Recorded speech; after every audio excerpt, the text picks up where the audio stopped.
We would like to welcome the parents and students from the Neshaminy School District. They are here today as guests of Representative Farry and Representative Marr. Will our guests please rise? Kind of spread out across parts of the gallery, the two far sides. Welcome to the Hall of the House. Gentleman from Bucks County, Mr. Farry, seeking recognition under unanimous consent relative to his guests. Gentleman may proceed. Thank you, Mr. Speaker. Thank you for allowing me the opportunity to address my colleagues regarding an issue we are facing at home in the Neshaminy School District. As you just mentioned, we are joined in the balcony today by the parents and students of the Neshaminy School District. The reason these students are here today is not an educational trip like many students commonly take to the Capitol, although we are going to make this educational for them. The reason these students are here today is because there's no school in the Neshaminy School District because of the second teacher strike in 2012. Instead of being in the classroom rounding out another school year, they are here during the second week of an end-of-year strike. The parents and students have traveled here to help me convey the message that school strikes in Pennsylvania should be illegal. The Neshaminy School District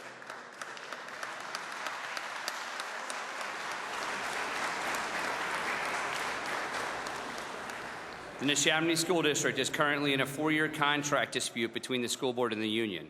During this time, there have been work-to-contract actions, including limiting extra instructional time, the union's failure to attend back-to-school night and graduation, and the refusal of some teachers to write letters of recommendation for the students. The first strike was a 9-day strike in January, and this strike started 1 week ago from today.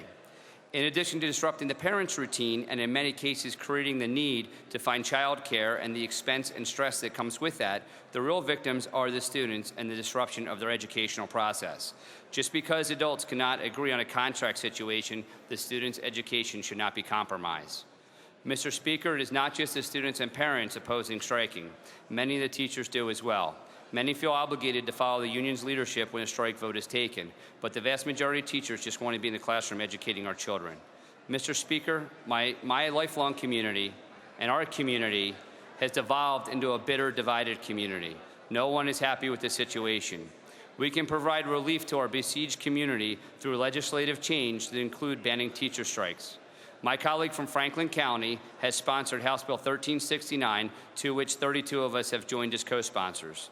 While it is not perfect and will need some amending, it has the foundation to be a problem solver for this type of situation, by not just banning teacher strikes, by also changing the bargaining process. I encourage my colleagues to watch the video of the House Education Committee hearing held at Neshaminy High School last August. It was extremely compelling.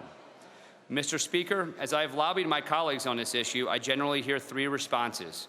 1, I don't have this problem in my district. 2, this is a local issue that your school board and union need to work out. And 3, that all other districts in the state are able to reach a contract agreement under the current law, so why bother changing the law?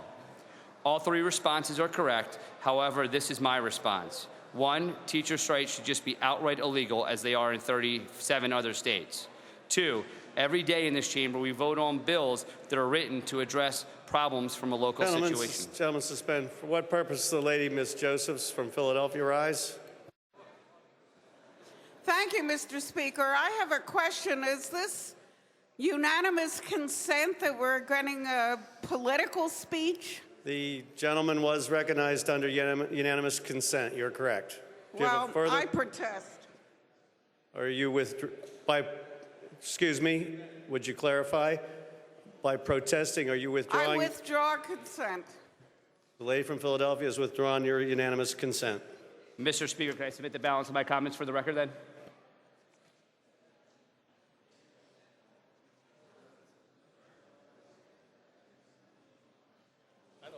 We've never had that question before. We'll take your request under advisement until we figure out that one. Very good. Thank you, sir.